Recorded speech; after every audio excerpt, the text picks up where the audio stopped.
Good evening দর্শকবৃন্দ, আজকে যাচ্ছি কালীগঞ্জ বঙ্গশ্রী দাস বাবার মন্দির দর্শনে। বাইকে করেই যাচ্ছি, সাথে আমার ছেলেকেও নিয়ে যাচ্ছি। আর রাস্তার অবস্থাটা তো খুব বেহাল অবস্থা। রাস্তার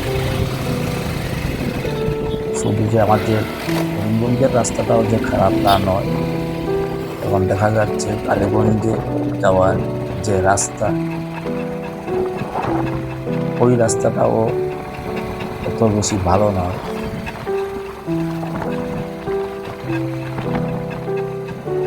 যাই দেখি।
আজকে এসেছি বংশীদাস যমন মন্দির, এই মন্দিরে এসেছি।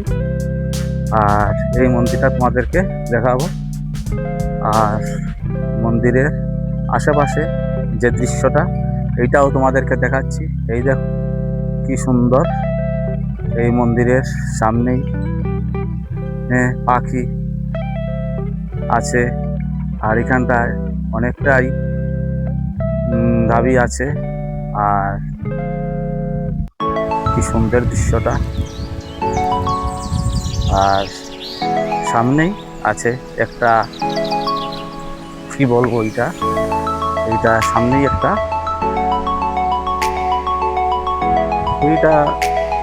একটা খাল বললেও চলে, অত নদীর কিন্তু সংলগ্ন জায়গা হতে পারে।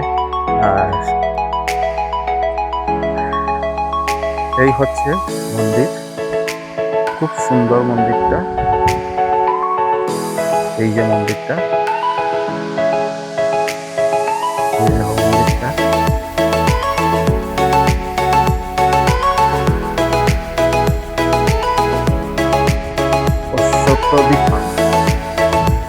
হ্যাঁ। আর ওইখানটায় একটা জাল আছে, ওইখানটায় মাছ ধরা হয়, জেলেরা মাছ ধরে এখান দিয়ে। আর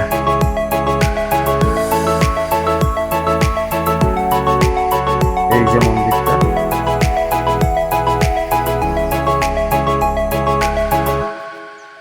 মন্দিরটা চতুর্পাশ মত থেকে দেখাচ্ছি।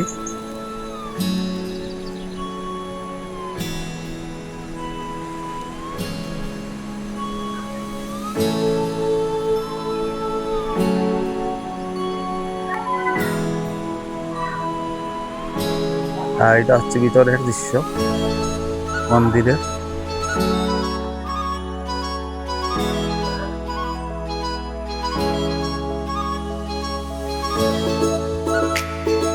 এই হচ্ছেন হনুমান জি।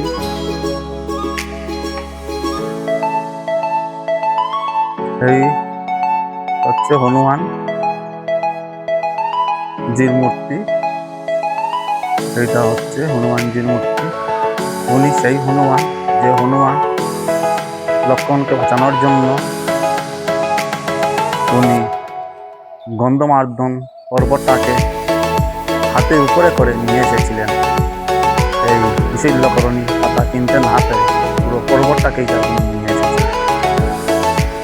ওনার আরও